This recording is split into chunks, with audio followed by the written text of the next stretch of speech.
Before we begin, as always, I want to articulate a deep sense of gratitude to our supporters, so particularly to the Klatt family and to the Harry Stern Family Foundation for gifts that have made the Cat Center's programming possible. And I want to recognize the Friends of the Cat Center, which is a group of donors who are also interested partners in the work that we do in bringing the fruits of Jewish studies scholarship to wider audiences. And there will be a link in the chat if you're interested in finding out more about the Friends of the Cat Center and how you can get involved. Finally, also in the chat momentarily, you'll find a link to the Cat Center's YouTube channel, where we have posted many of our past programs and where this and the rest of this season's programs will also be posted. Like our Zooms, these are free and available to everyone. We encourage you to peruse the channel and share them, teach with them, learn from them. Each program is typically posted there within a few days to a week of when it first is broadcast. So the particular series of which today's program is a part is a 5-part series that thinks historically about Jewish law. So the theme of the Cat Center's Scholarly Fellowship Program this year is law, specifically pre-modern law. And we always like to do some programming that connects directly to that theme and really helps explore it for people outside of academia. The fellows this year are working on projects that treat law in theory and in practice as both created by and imposed on Jews. Their research focuses on the broad context in which Jewish law was developed and in which it operated. They treat law in the biggest sense as a necessary component for understanding the dynamics of culture and history and governance and economics and more of each place and period in which Jews lived. This program today, of course, has a narrower focus as part of the discrete series. We've asked a select group of scholars to help us think about major canonical works of Jewish law, particularly those that set themselves up as all-encompassing compilations or codes, works that in their own self-image and their own presentation present all of Jewish law in one place. When you think about it, the effort to sum up, encompass, shape, even reshape or reframe Jewish law is a bold one. And in each case, the work is traditionally treated as settled law. So we'll be talking about the Mishnah, the Talmud twice, which is appropriate, the Mishneh Torah, Maimonides' Mishneh Torah, and the Shulchan Aruch. In each case, there is much to be said about the author or compiler's own aims and assumptions and influences. Once you start looking at these works, they even start to seem a little puzzling. So we'll be trying to think about how each one of them came to be in its own time and place. So today, with the help of Professor Mira Balberg, we'll be talking about the Mishnah. Before I introduce her, just a word about how we'll proceed. The speaker will finish her presentation, and then at the end, I will read out questions. So if you have a question at any time during the whole presentation, you can enter it using the Q&A function at the bottom of your screen, and I'll be able to see it and get to as many of the questions as I can. So Professor Mira Balberg is very welcome today to join us. She holds an endowed chair in ancient Jewish civilization at UC San Diego. Mira is a scholar of ancient Mediterranean religious history with special interest in the cultural contacts of Jews with their surrounding communities and with the imperial forces that shaped the Middle East in Hellenistic and Roman times. Her books include, her impressive list of publications in a short time include Purity, Body and Self in Early Rabbinic Literature, from 2014, Blood for Thought, The Reinvention of Sacrifice in Early Rabbinic Literature in 2017, and just this year, When Near Becomes Far, Old Age in Rabbinic Literature, which is co-authored with Chaim Weiss. And that explores the rabbinic representations of old age in legal, ritual, and narrative sources. Mira has also published on the production of knowledge in late antiquity, and that is a topic that probably brings us the closest to the one that we'll be addressing today. Without taking any more time, I will just hand things now over to Mira. Hi, Mira. Hi, and hello, everyone. It is a great honor to open this exciting and I think very important series of lectures. And thank you very much, Anne, and the Cath Center team for inviting me to participate. Thank you, Diana, for making it possible. And what I'm going to be doing today is introducing to you the Mishnah, which is my jam. It's the world in which I live. You heard that all of the books I've written have early rabbinic literature in the title. This is because it usually means for me Mishnah. So I'm happy to share my world with you. And what I'm going to be doing is spend approximately 12 minutes on the very, very basics that many of you may be familiar with. What is the Mishnah, when it's from, where, what's it about, as it were.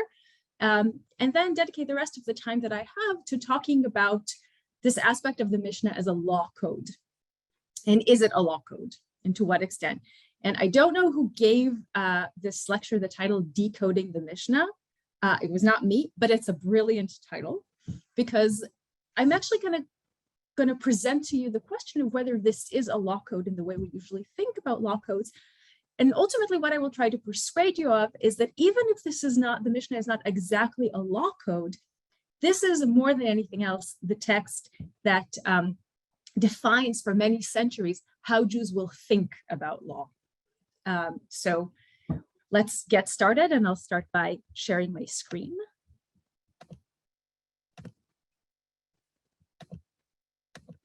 Okay, hopefully everyone can see. So let's start, as I said, with a few basics of what is the Mishnah, or the Mishnah, as we would probably say it in Hebrew.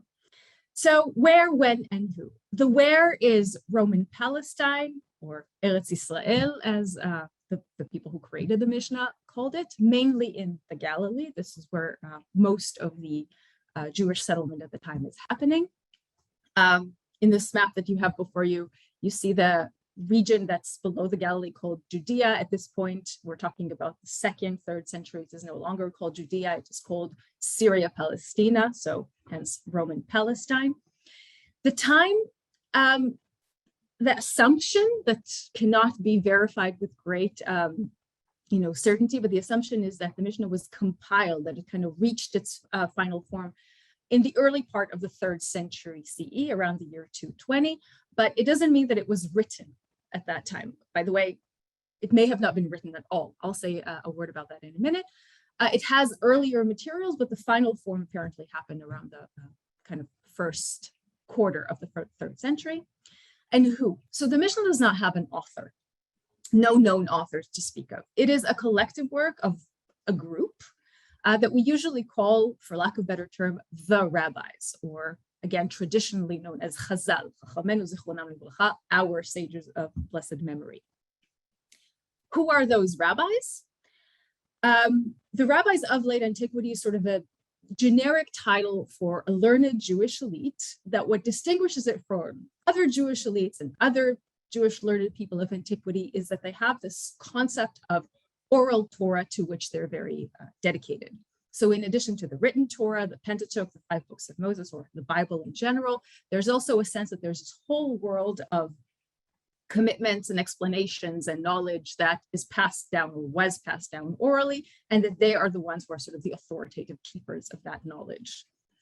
We usually divide the rabbinic period, or the rabbis of late antiquity, to the earlier and later, the Tanaim and the Amoraim. The Mishnaic, or the Tanaitic period, is more or less, this is all very rough, between 70 CE. We're taking this because this is the year of the destruction of the Second Temple, which marks traditionally a sort of shifting point, or a rise in the power of this group that will be discussed in the series, in the next talk of the series. And this group, the Tanaim, are operating primarily in Roman Palestine. After that, we have the later period. This is called the Talmudic period, or the Amoraic period, which lasts approximately about 600. And there we have 2 centers, one in Roman Palestine, one in Sasanian Babylonia. The most famous work that the rabbis of late antiquity produced was the Babylonian Talmud. You'll also have a talk about that. And the Babylonian Talmud, which is by far the most famous rabbinic work, is actually, structurally speaking, officially speaking, a commentary on the Mishnah. It is much, much more than that. But in sort of its skeletal definition, it's a commentary on the Mishnah. The Mishnah is much less known than the Talmud, but it was apparently prominent enough to become a work on which that will become the basis or the skeleton for the more famous Jewish works that come after it. And that's important. So what is the Mishnah exactly? It is a compilation. That is, I think, the best way to describe it. In a sense, it's like an anthology. It has a lot of saying, cases, ruling, anecdotes, narratives. It's a lot of very diverse material, some attributed to rabbis that are mentioned in their name, some of it anonymous. And it's not of one piece. It has multiple layers. If you ever worked with like a Google Doc in which many people contribute different things, it's a little bit like this. Some's early, some late. I put here sort of for illustration a picture of a manuscript that has insertions and comments in the margins. And this is pretty much how you should think about the Mishnah. It's a work with many hands in it, although not necessarily produced in writing. The common assumption is that most of the Mishnah was actually produced and remembered orally, and all those comments and insertions and additions happened through oral recitation. There are a few names that are very much associated with the Mishnah. Probably a very, very central one is Rabbi Akiva, which I'm sure pretty much everyone here heard of, who is assumed to have died around 136 CE. He is considered to be, in general, a major figure in the sort of production of oral Torah, and somebody who was very inspiring in the creation of the Mishnah as a whole. Most of the people who are mentioned in their name in the Mishnah are either Rabbi Akiva's teachers, primarily Rabbi Eliezer and Rabbi Yehoshua, Rabbi Gamaliel, or his disciples, Rabbi Mira, Rabbi Yehuda, Rabbi Shimon, and so he's kind of a pivotal figure.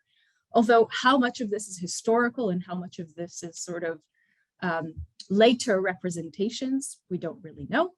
The name that is most associated with the Mishnah as a work is Rabbi Yehuda, the Patriarch, or Hanasi, who died around 225 CE.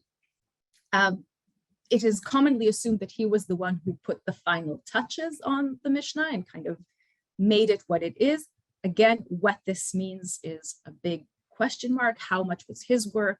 How much he just kind of polished things that existed? How much did he just lend the authority of his name to the Mishnah? All of this is a bit of a mystery, but this is the general framework of who and what we're talking about when we're talking about the Mishnah.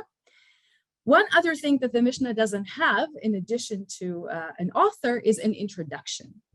Most works from antiquity to this very day have an introduction, have some kind of a statement of purpose that comes in the beginning where your author tells you, well, this is what I intended to do and this is what I intended to achieve. The Mishnah Torah, for example, that you'll hear about later in the series, has a very robust and very kind of programmatic introduction. The Mishnah does not. And so it's a little bit hard to know what were the intentions of the people who created it and whether the people who created it even knew that they were creating it. So far, a lot of question marks, and so it will remain. A word about the name. So Mishnah is a very, very modest title. And it comes from the word second, from the root shana, again, meaning second in Hebrew. And this use of the word second may mean two things. One part of the meaning is the word sort of secondary or, in second degree, which would be a second story on the Torah, an addition or expansion or something that is sort of at the side of the Torah. Another possible meaning of shana is that it comes from the idea of repetition. So to study a second time. The Mishnah, as we mentioned, was preserved mostly orally, probably also created mostly orally. And so to study it and to have command of it, you needed to repeat it, to recite it again and again and again. And so much of the material that the rabbis created and considered to be oral Torah was referred to as thing that you are shoneh, that you are saying a second time. And that could be another element of the second in the title. Okay, the name of the Mishnah in Aramaic is Matnita, again from the root Tana, which is second in Aramaic. And this is where we get the word Tanaim as the generic name for the people who created the Mishnah, the early rabbis, as it were. So what is the Mishnah about? Generally speaking, the Mishnah is about the normative parts of the Hebrew Bible. That could be the, I think, most efficient way of saying it. So as you probably know, the Torah, Pentateuch, primarily the books Exodus, Leviticus, Numbers, and Deuteronomy, is full of laws, or as I said, normative elements. The things that the people of Israel are required to do or not to do as part of the covenant that is established between them and the God of Israel. Because this is really the story of the Torah. The God of Israel establishes a covenant with Israel, a contract that has mutual obligations. God's obligation is to protect the Israelites and to have them as his special people and provide them with what they need. And the commitment, or the part of the contract of the Israelites, is not to worship any other god and to follow a bunch of normative commitments that we usually refer to as mitzvot, or commandments. So those 4 books of the Pentateuch are full of various commandments about various things. So criminal law, like murder or theft; civil law, like resolution of conflicts and renting agreements and inheritance; things having to do with cults, so temple, sacrifices; agriculture, what you can plant, where, etc. Food-related laws, kashrut; marriage, sexual unions that are permitted or prohibited; basically all areas of life. These things are the topic of the Mishnah. The thing is that in the Pentateuch, in the Torah, there's all of those topics are presented in a very messy and kind of not systematic manner. They're just sort of divided between different places. There's lots of repetition. So say the laws about Passover, you'll find a section about Passover in Exodus, a section about Passover in Leviticus, a section about Passover in Numbers, and a section about Passover in Deuteronomy. What the Mishnah does, to put it rather simplistically, is to take all those different laws relating to all those different areas of life and to organize them in kind of a set place in thematic order. So the Mishnah is divided into 6 orders, each of which is concerned with one realm of law, or again, normative expectations. Zra'im, or seeds, is about agriculture and land-based commandments. Moed, or times, is about festivals and special days. Nashim, or women, is about marriage-related issues. Nizikim, or damages, is about civil law and court procedures. Kodashim, or holies, is about temple and sacrificial worship. And Taharot, purities, is about ritual pollution and purification. This last one is my favorite. So the way in which those orders are arranged is, and this organization is a very, very big part of the Mishnah, so this is why I'm spending a tiny bit of time on this. Each order, which is called Seder, is then further divided into tractate, or Masechet, and each tractate or Masechet is dedicated to a particular topic within the bigger topic of the order. So if in the order of times we have this festivals in general, we have one tractate about Shabbat, and one tractate about Passover, and one tractate about Sukkah, and so on. And this goes for all the others as well. Then each tractate is divided into chapters, mostly topical, not always. And then each chapter is divided into passages that are called Mishnayot. So a very sort of well-organized work, at least, on paper. But I want to clarify, the Mishnah does not copy the laws from the Bible. It wouldn't even be correct to say that it interprets them.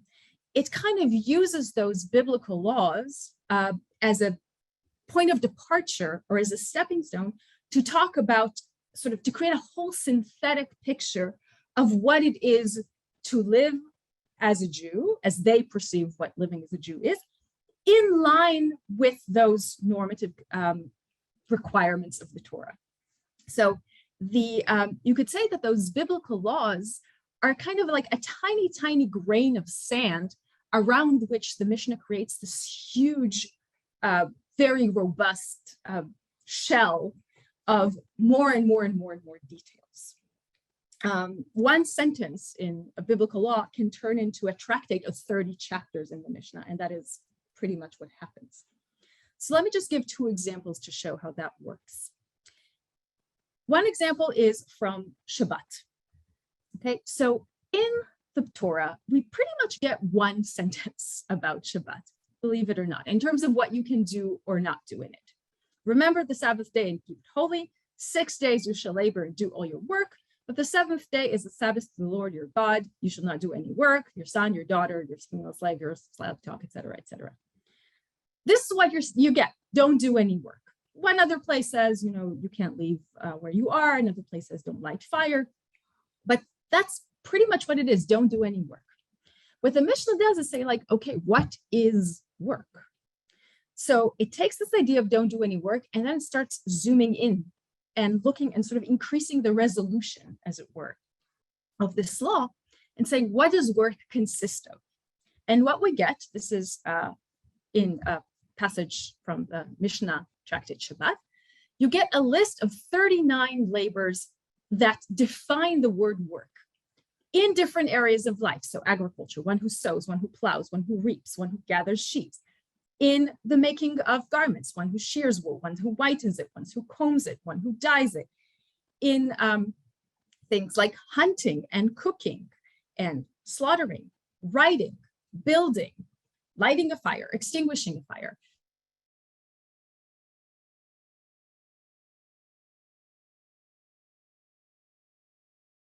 Okay, we were in Shabbat, and I think I was getting too excited for the Zoom to handle.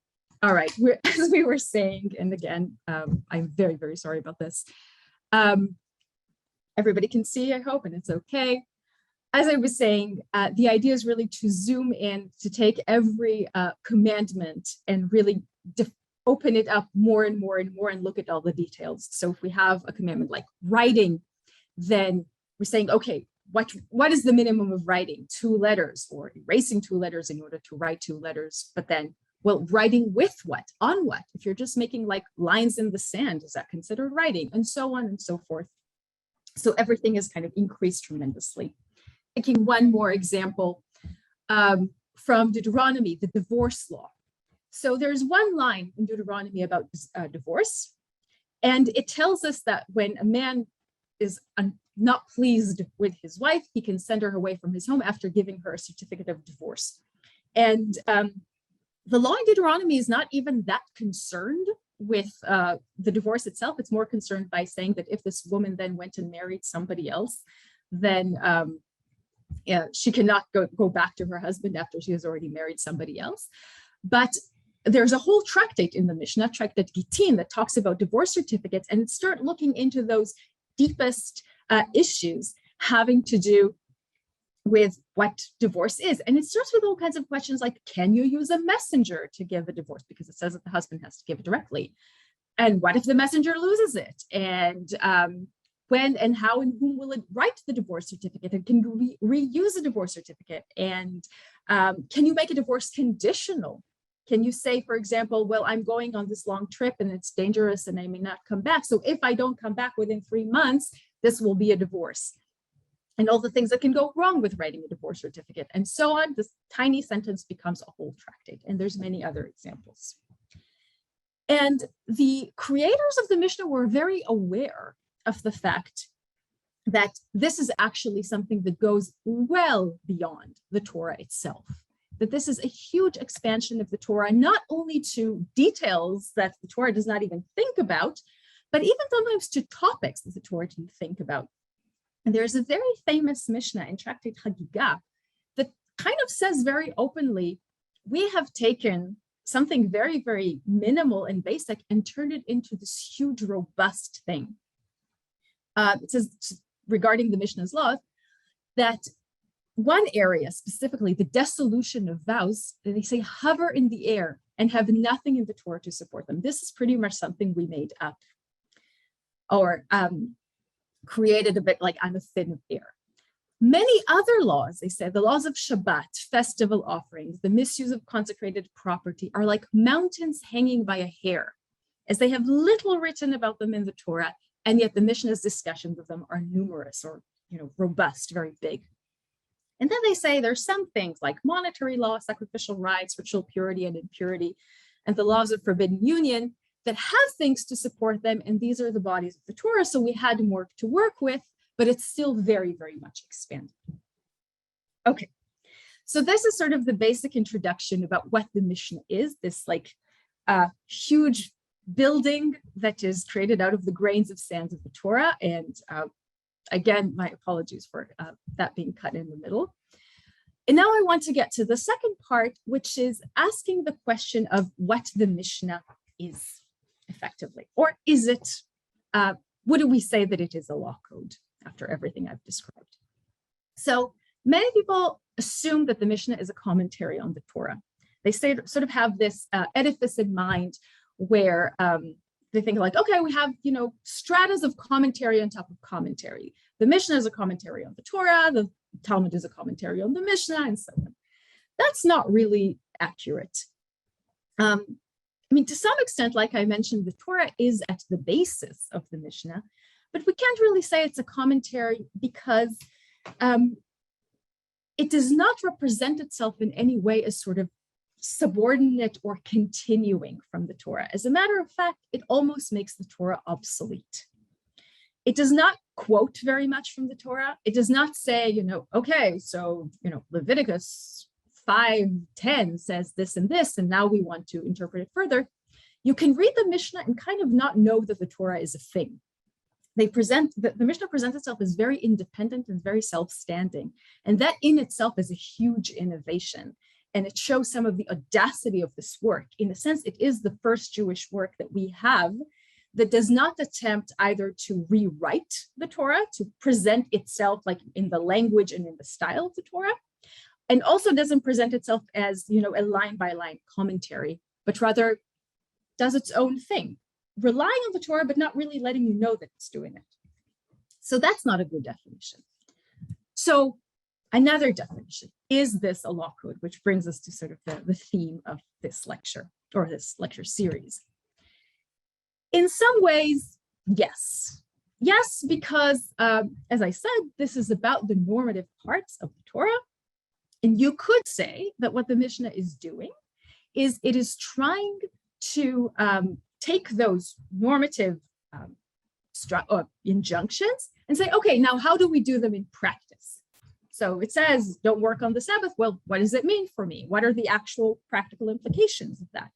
Or it says, for example, that you should leave the corner of your field unharvested so the poor can take it. Well, how much should you leave unharvested? And the Torah talks about wheat, but what if I'm growing cucumbers? So you could definitely say that it has an element of trying to make it possible for people to follow the laws of the Torah. But I want to present a few reasons why law code is a problematic definition, or why it does not really capture everything that the Mishnah is doing. One major thing that does not allow us to see the Torah as a law code, the Mishnah as a law code, is the fact that it sort of starts in the middle. In order to understand the Mishnah, you kind of need to have already read all the Mishnah. And that is one of the things that makes it a very difficult text to work with if you are not already very much in the world of rabbinic law. Let's think for a minute about the very, very first Mishnah that commences the Mishnah as a whole. This is the first Mishnah of tractate brachot, or blessings. The first question that opens this tractate is, from what time does one recite the Shema in the evening, the Shema Israel thing? And the answer, from the time when the priests enter to partake of their truma. So first of all, you need to know what Shema is. You need to know what truma is, and also what kind of an answer is from the time when the priests enter to partake of their truma. What if you don't live next to priests and you don't know what time they enter to partake of their truma? Like, it's not a very helpful time designation. And then the next question is, until what time? So how late can you read the Shema? And then you have opinions of three different answers to this question. So until the end of the first watch by Rabbi Eliezer, the sages say until midnight, and Rabban Gamliel says until dawn. So how is this really helping you if you have three opinions and you're not told which one to follow? And then you have a story about how Rabban Gamaliel's son went to a wedding feast and came back late, and he told them that they still need to recite the Shema. That's not exactly what we would think about when we think about a law code. It is very sort of assuming a lot of prior knowledge and also not super practical. Another reason why this is not, very much a law code the way we would think about it is that it loves borderline and exceptional cases. I use this to illustrate this. This is the US code about perjury. And you can see what a law about perjury looks like in a law code the way we would think about it today.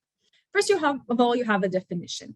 Whoever, in any matter within the jurisdiction of the executive, legislative, or judicial branch, etc., will falsify, conceal, or cover up, make any materially false, fictitious, or fraudulent statement, make or use any writing, etc., shall be fined under this title and imprisoned for not more than 5 years if the offense is open international. This is what we would expect of a law code.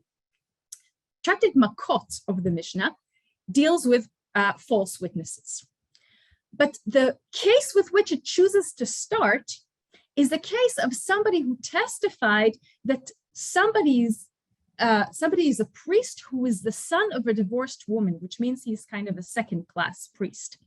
And then the question is, according to the biblical law, that if somebody was a false witness about someone, what will happen? They will be punished with what would have happened to the person about whom they gave false testimony. Then we have the question of, well, what if the person who perjured himself is not the priest, and therefore you can't punish him in the same way?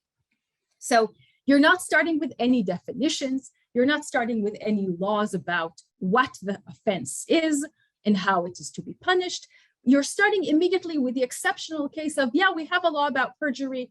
That's fine. But what if we can't exactly follow the law of perjury the way it is done in the Bible? This is how the case starts. And this is very, very typical of the Mishnah. Trying to find the most exceptional case, borderline case, something that's challenging, something that boggles your mind, and to focus on that. The ordinary, the standard, they usually don't really bother. Another reason why, again, this is not very well defined as a law code is that the Mishnah loves absurdities and unrealistic cases. And that's why one of the reasons why I love it. It can be very entertaining to read in many cases. So I gave you here 2 examples. One is the question of whether you can use a sukkah that is built on top of a ship, on top of a wagon, on top of a tree, or on top of a camel. Now, the problem is not the sukkah itself. The sukkah is absolutely valid, even if you build it on top of a camel, although I really do struggle to try and imagine a sukkah on the top of a camel. The question is whether you can climb into it on the festival day, because you're not allowed to climb trees or ride on animals on the festival days.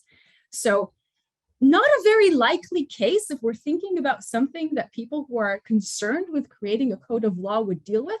A sukkah on top of a camel will probably not be something that they encounter every day or, at all. But still, this is something that they dedicate a lot of attention to, most of their attention to. And one other sort of crazy case from Mishnah Mikvaot, which deals with ritual immersion. They're giving the example of somebody who swallowed a ring, entered the tent of a dead person that conveys corpse impurity, then purified himself twice, as the law requires. And after he was already purified twice, then he threw up the ring that he swallowed. And the question for debate is the ring then pure or impure, considering the fact that it was in his body while he was impure? How likely is that to happen? How likely is that to be a concern? Probably not very, but these are the kinds of cases that the Mishnah absolutely loves. So this already gives you an indication that the Mishnah is not exactly concerned with exclusively the practicalities of Jewish life in accordance with the law. There's something bigger that it's trying to do. There's kind of a scholastic effort here to take the laws and to sort of put pressure on them to see when they break, as it would. It's a conceptual work about law, and it's a conceptual work about thinking of the principles that guide Jewish law and how they would stand to the test in various situations, not so much concerned with giving people concrete instructions of what to do. And this relates to another issue, which is that the Mishnah deals with a whole host of impractical and utopian matters. So as the Mishnah is compiled, there has not been a Jewish temple in over 100 years, more at some point. Still, a quarter of the Mishnah deals with rules having to do with sacrifices in the temple. I make a good living out of these laws, but it does raise the question, why would the Mishnah be so concerned with something that's absolutely impractical? It also has laws regarding a king of Israel and how the king should operate and what are his authorities. Israel has not had a king since the 6th century BCE. It deals with criminal law procedures like executions. The Jews had absolutely no legal authority to do any kind of executions or criminal justice at all under Roman rule. And this is just, a part of a whole set of examples of things that are absolutely not practical for the time of the rabbis. Now, some people say that this is sort of laws made in expectation of when these things will be practical again. They call it hilchita lemeshicha. One day the Messiah will come and then these things will be practical again, and the rabbis want to make sure we're covered. I think that's a very naive way of looking at it. And I think that the rabbis who created the Mishnah are really deeply unconcerned with what's practical. They want a full picture of what is Jewish observance of Jewish life as they perceive it. And the question that guides that vision that they're seeking to cultivate is not a question of what's practical. It's a question of what is the ideal way to conduct a Jewish society as they see it. So the Mishnah is not just about being a law code. It is a vision of what a complete Jewish life would look like. And this completeness is not tied down to any kind of realistic setting.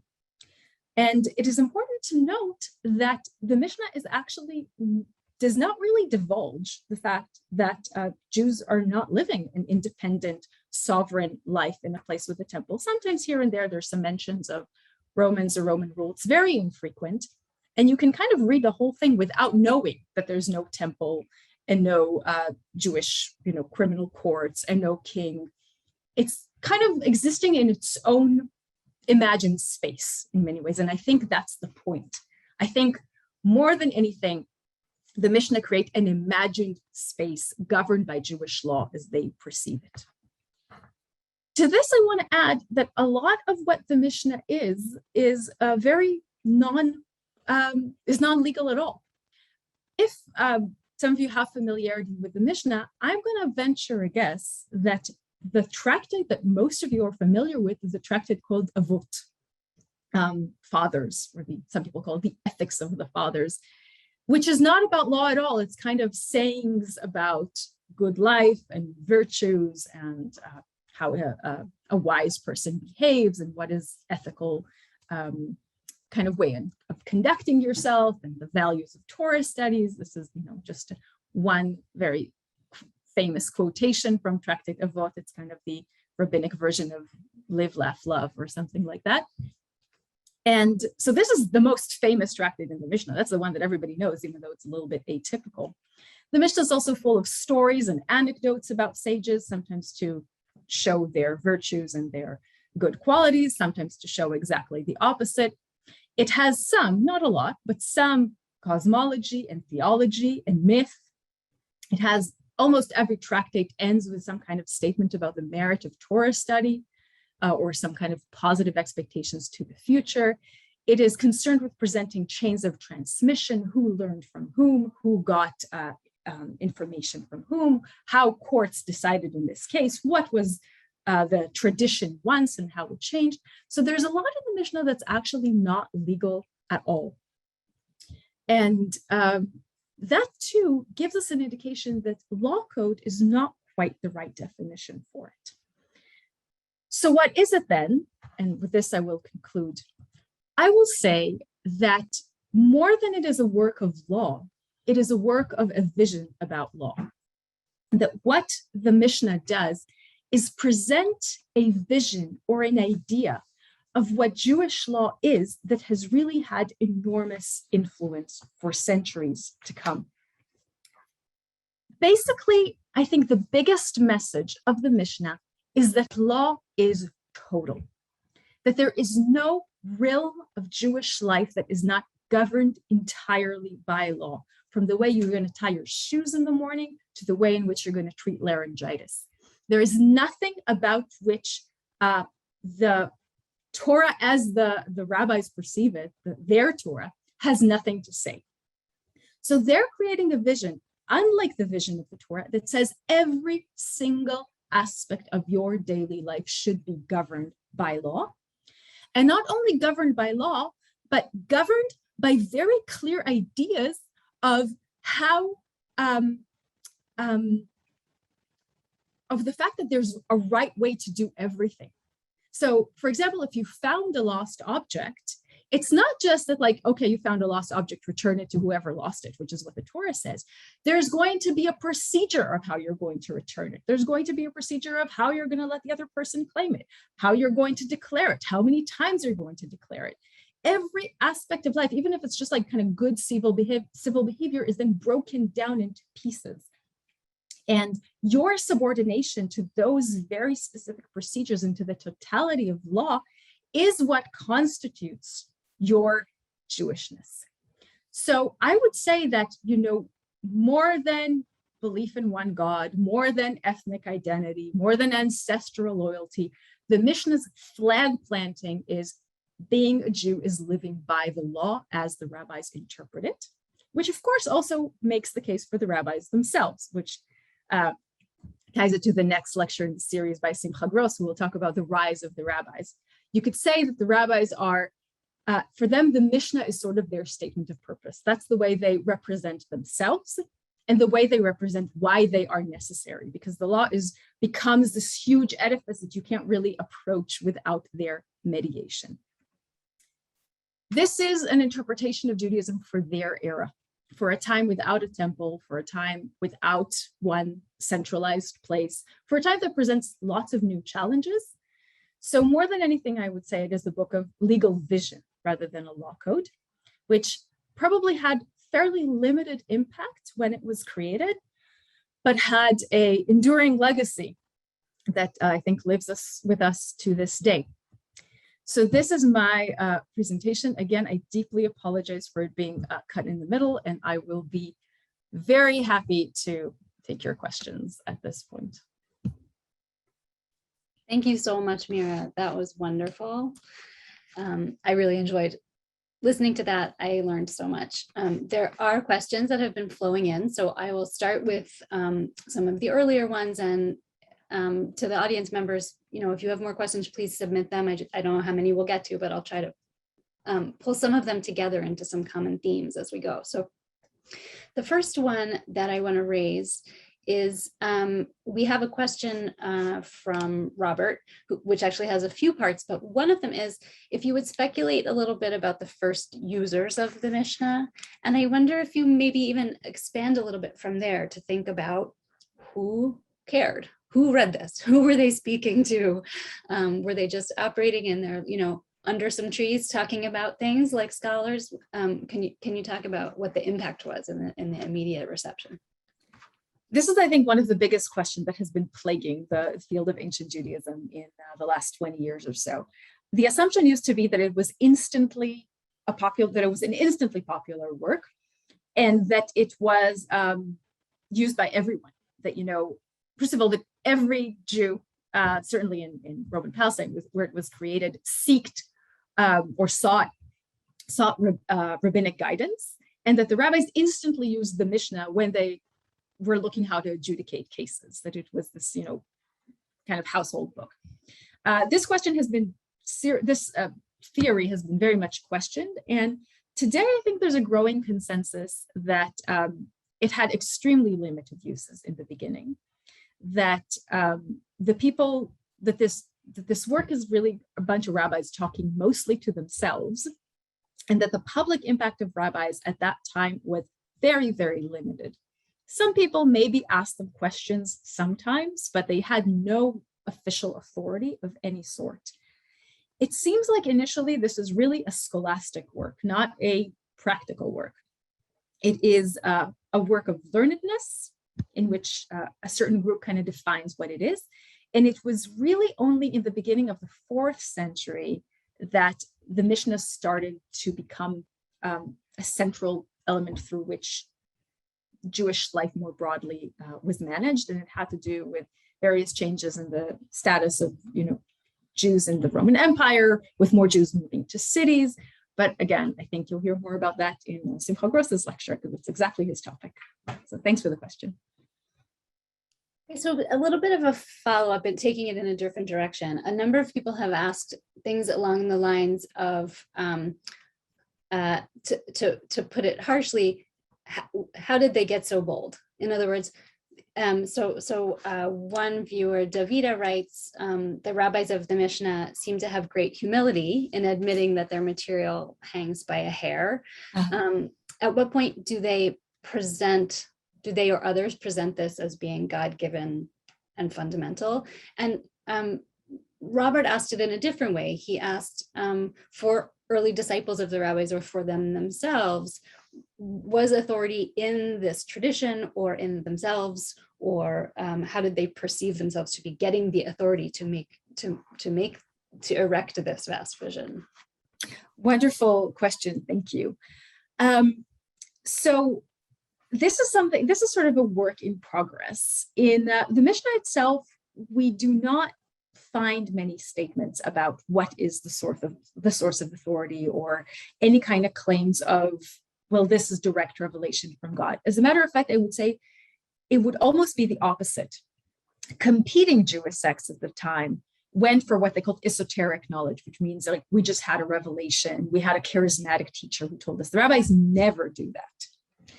I would say that in the early phases, the way in which this is justified is to say, well, it's all there if you know how to read it.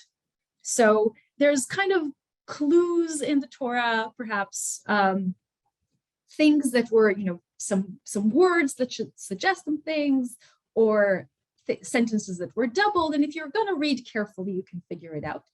Sometimes they say outright, we are making this innovation because we think this is the right thing to do at this time. We know we have no authority to do this, except this is how we are accommodating the needs of the people that we live with. It is only at a later phase, in the Talmudic phase, that there becomes this whole idea of, well, actually all the Torah was, or the oral Torah was already given to Moses in Mount Sinai, and we are just recovering it. The thing that for me is very interesting, I'm currently working on a book on forgetting. And one thing that is very interesting is that as the time goes, the rabbis develop a model that says, what we are doing is we're not innovating anything, we're restoring things that were forgotten. So all of this was there before. All of those millions and millions of laws have been given to Moses at Sinai, but they were forgotten. What we're doing is we're just restoring knowledge that was lost. But this is something that happens at a bit of a later phase. The interesting thing to me is that it really shows the pertinence of the questions that were asked, because the rabbis are troubled by that. They are troubled by the fact that they don't really have authority to do that. It could be that initially, when they're only talking to themselves, this is not something that they feel like they have to explain. But when they have bigger impact, they need to develop sort of theological and ethical models to explain, well, why they're allowed to do that. Okay, so I think relating to this again, there are another set of questions that are asking not how did the rabbis or their users justify their authority in doing this, but what were their models and their sources in reality? What modes of legal thinking or models for like a grand legal vision existed in this time? One person specifically asked, and I think this is a good, specific example to get at this, where did the rabbis get the categories of work that you started out with in one of your early examples, right? So they suddenly bring all of these categories. Do we know where they got those, how they're importing those into the tradition? Okay, so these are it's a huge question that could probably be spoken about for a year. Every case is different, I would say. And I think that this is the interesting work that scholars of Mishnah actually do to try to figure out exactly this question. I don't know if the question about the Sabbath laws was getting at it, but there is a common explanation that the way in which the rabbis were trying to define what constitutes work was by looking at the works, the labors that were needed in order to create the tabernacle, and that is described in the book of Exodus, because the prohibition to do work on the Sabbath appears right before the instructions on how to build the tabernacle. So this is a model that they actually use. It seems like this is a bit of a later explanation of how these categories were used, and much of it was sort of traditions. It was things that were already established. So for example, there's a law that says, I said earlier, you're not allowed to climb a tree on the festival, and this is why you can't get into your sukkah on a tree on the festival day. There's absolutely no basis for why you can't climb a tree on the Sabbath. It's not anywhere mentioned in the Torah. It doesn't appear in the list of those, designated categories of labor. It's just there. Why? Probably because people didn't do it. And that probably goes back to the Second Temple period. There were just certain ways in which those laws were observed traditionally, communally. They didn't have a robust logical explanation behind them. And the rabbis sometimes just utilized things that people were doing already. That's one example. The purity laws, which is a topic that I'm very interested in, some of the ways in which they expanded purity laws actually relates to certain Greek and Roman theories of hygiene. So they adapted some perceptions about how contagion, very COVID related, how contagion works, how manners in which people should maintain their own bodies are supposed to be preserved, and kind of imported them into the world of purity. And so pretty much every legal realm is different in this respect, but I would say that there was a lot there, things that people were doing anyway, some Roman and Hellenistic and sometimes ancient Near Eastern modes of how things were observed, sometimes like strict reading into the text, sometimes I think ways of looking at communal structures and what would serve them best, sometimes just, I think, idealized ideas of how things should work. So every tractate is different, every area of law is different. Amazing. I think we have time for one last question, and this will also be a biggie. So one person just directly asked, I've read that the Mishnah was created to clarify rules for those in the diaspora, right? And this is the classic thing that people learn really, really early on. It's a Hebrew school explanation of what the Mishnah is, right? Post-temple, how do you do Jewish law? It's a way of sort of like reconfiguring Judaism without the temple system.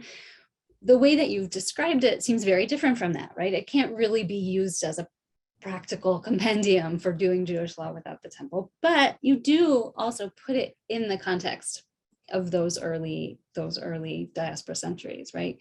So I wonder if you could expand a little bit on the ways in which the legal vision that they create, as you described it, is a response either to the immediate political situation. Somebody raised a question about, relative authority of priests and other figures, right? There's ways to privilege some people over others, or in any other way, how this legal project related to the massive events happening to the history of Judaism at that moment. Okay, you kind of got me on my soapbox here, because my position on this is kind of, I have a strong opinion about this, and my opinion is that I don't think these factors are central for the rabbis, which I know is going to be very controversial for many, but in general, I shy away from the idea that everything that Jews create is a response to something. It's a model that people really love. It's a response to the destruction of the temple. It's a response to Christianity. It's a response to this or that. I don't go for that. I think that Jews have a very rich and self-generating intellectual curiosity and interest to generate their own works.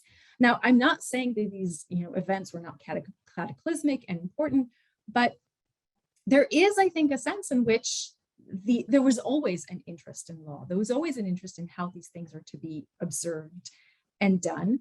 But something on the scale of the Mishnah, I think, has to do with a certain, perhaps, let's say, a certain leisure that this group had, an elite group for sure. The Mishnah was absolutely created by relatively wealthy people who had the time and the resources to spend on it, who were probably quite influenced by Hellenistic, Homeric schools of interpretation, where reading texts and doing a lot with them was the ultimate intellectual pursuit. And I think that that was their way, among other things, of doing philosophy, of doing theology, of doing engaging in the kind of intellectual work that other people at the time were engaging with, only with the texts that they cared about. Whether it was meant for the diaspora, honestly, I don't think so. I don't think that the Mishnah as such was really a very usable text for most people at the time. I think you really needed to be part of that world. It is so difficult to understand what they actually want from you there. I showed you those examples of, it starts from the middle. It's very associative. It's interested in all those borderline cases. It's not a manual. It's not something that you can, put on your shelf and, distribute widely and it would help people. It's not Kitzur Shulchan Aruch, as it were. So I think that the model of, the temple was destroyed and we needed a new kind of Judaism, and this was a way of creating a new center, and now we have a text-based tradition instead of a temple-based tradition.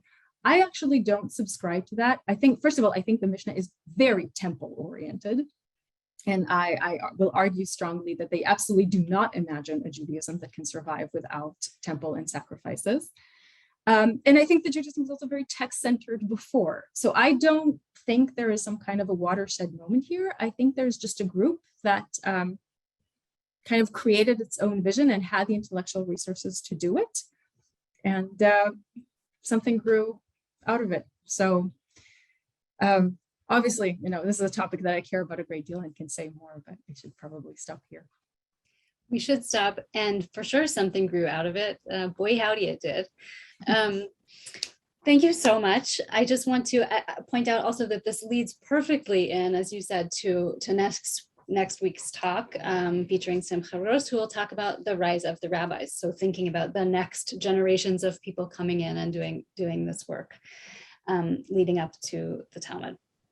So I hope everybody has enjoyed and appreciated this as much as I have. Really, it's been a fantastic contribution. And hopefully we'll see everybody next week. Thank you so much again.